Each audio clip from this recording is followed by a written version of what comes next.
Hey y'all, I've got a fun mixed media page for you today. So we're going to start out with some collage papers. I've got 3 here on top that I downloaded from Sean Petit and a piece of graph paper that I just had handy that I'm going to add into it. So I'm going to take the papers and just tear them into random shapes of different sizes, and I'll place those around the page until I'm happy with the layout of it and it's visually pleasing. I like to try and create a nice flow where your eye moves around the page by spreading out the different elements. So it's nice to be able to play with them and get a layout done first before you glue them down.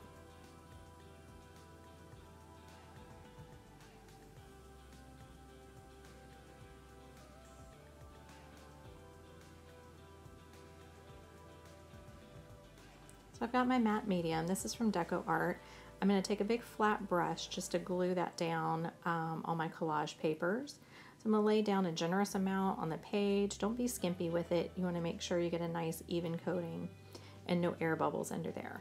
If you do see dry spots or air bubbles, make sure you smooth them out with your brush, or you can use your fingers, and that way you don't have any problems with your end result. And a tip is make sure you keep a jar of water handy so that when you're done with your matte medium, you can put your brush straight into it and it doesn't harden up. Because if you forget, the matte medium will harden on your brush, and it's really easy to ruin good brushes that way.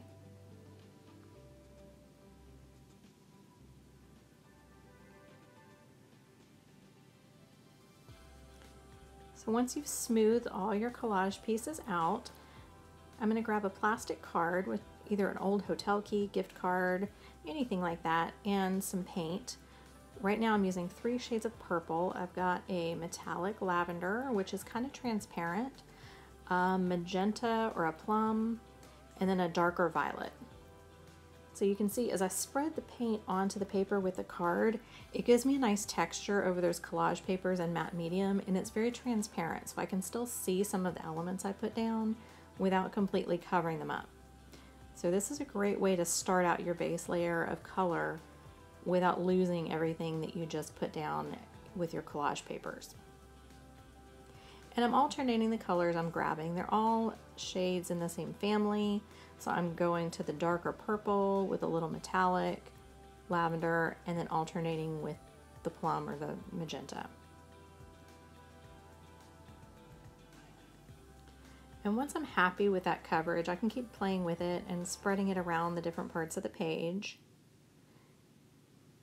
And you can see here, I've pretty well covered the page at this point, but I can still see a lot of the elements underneath it. Don't worry if it looks a little bit like a hot mess, because this is only a layer and we're going to add more to it. So I've got my Liquitex Gesso. It's a white gesso. This is a regular body gesso. It's not a heavy body. And I've got a plastic palette knife. So I'm going to take that white gesso and just spread it around in some places lightly, give it a little bit of extra texture, and knock back some of that darker color that we've created on there.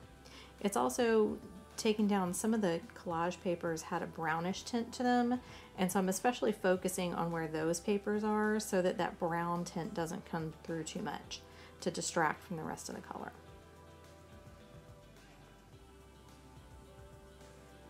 And if you don't have a palette knife, you could use a plastic card for that as well.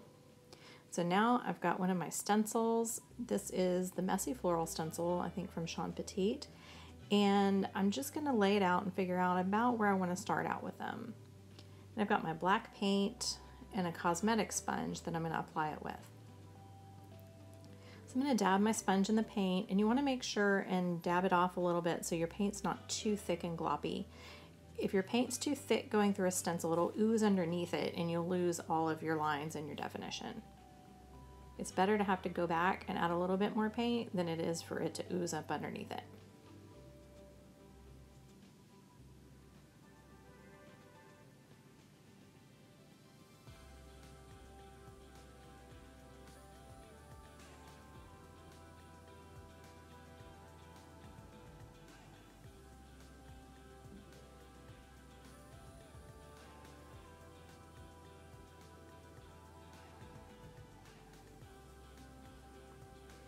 Alright, so what I'm going to do is place these flower elements in black around the outside of my page. So it's almost going to form a little bit of a border type or a vignette around the rest of the page, and it's going to give a good contrast to that lighter color that we created in the background. Now remember, the nice thing about stencils is you can move them around and use different bits and pieces of them. You don't have to use them just as they are. So here I'm adding some extra flowers because I want the black elements to take up a little bit more space. And then I'm going to flip it around so that my flowers on the left side come inward as well. So they both point in towards the page where we're going to put some more elements and stencils.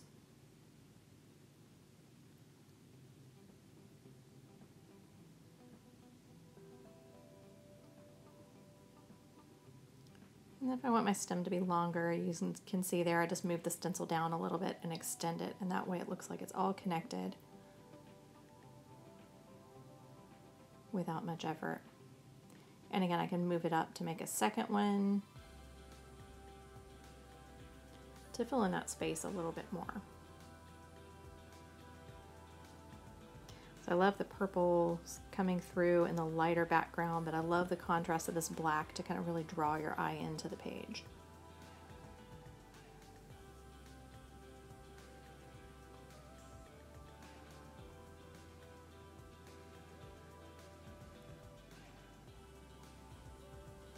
And the right side needs a little bit more, so I'll go back and forth just playing with it to see where I need to add a little more touches of the black. And then when it feels right, you know you're done.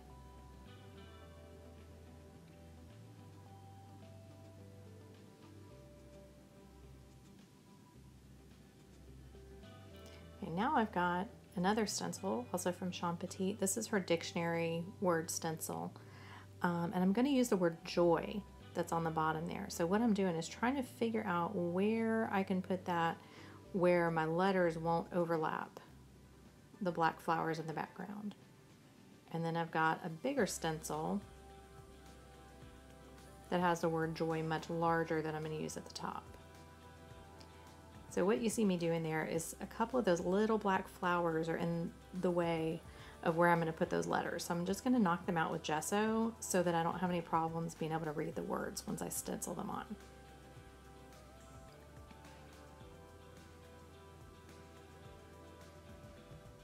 I'm going to start with my big word at the top. This is, I believe it's called Favorite Word Stencil.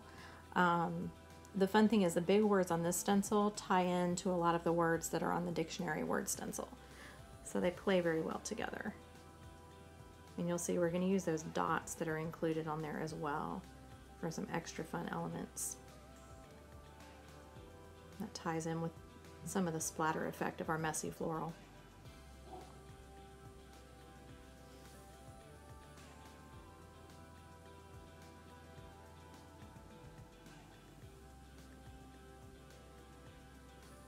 Okay, so now I'm going to put my little words in. And I just think this is a neat way to incorporate the text into it. It's like a dictionary definition of the word joy. And right now, all these layers and fun colors and texture are bringing me joy, which is really what this is all about. So I hope you get your paints out, you get your creative time, grab some stencils, and just play. Get messy, it's okay. These mixed media sketchbooks are a great way to do that, where there's no big pressure to create a big masterpiece, but you can also use them to practice and transfer these ideas into a piece that you could hang up. Or you can always, if you really like it, you can always take it out of the sketchbook. This one's perforated, so I could take it straight out of the sketchbook if I like the end result and put it in a frame. So I'm just adding some more of these dots that are on the stencil, the larger dots, to balance out the black on the page and give it a little bit more visual interest. Again, just a little bit of that black paint goes a long way. Now I'm going to get a brush. And I've got a little water on it with the black paint, and I'm just adding some little spatters around the page for some smaller misty dots. Again, it's just one more layer. When in doubt, add another layer. Now I've got my white extra fine point Posca paint pen, and I'm just going to go around the letters of the big word joy, just to pop that out a little bit, make it stand out from the background some. These paint pens are really good for lettering and for highlighting, for outlining. That extra fine point really makes a huge difference.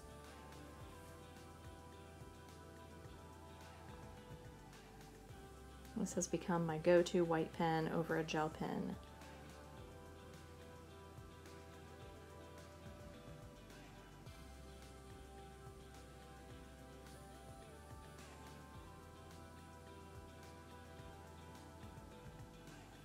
Okay, so now I'm taking my charcoal pencil and I'm just rubbing around the edge to make kind of a nice little framed border. And you see on the left-hand side, I've come in a little bit because that's where that perforation is in my sketchbook. So I want to make sure if I remove this page from the book that I don't lose the charcoal border. So I'm just going to run around the edges of the page with my soft black charcoal pencil.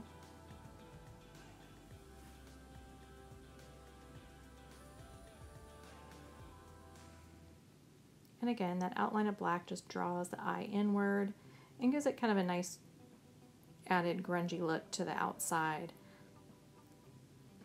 for a little bit more added texture. And then you can rub it out with your finger to soften it up. If you don't have charcoal, you could use a black pastel, a black chalk pastel, or oil pastel, or you could even use a black ink pad and smudge it around the edges. Now I've got a fine liner bottle with a little bit of acrylic ink, and this is a pearlescent ink. And I'm just going to add some little squiggly, scribbly marks around it for some added interest, and to pop in a little lighter shade with some shimmer.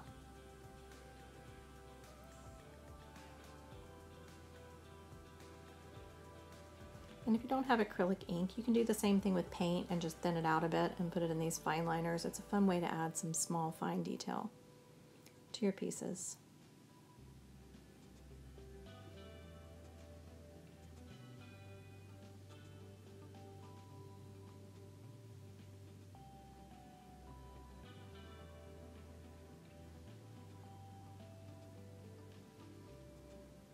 All right, friends.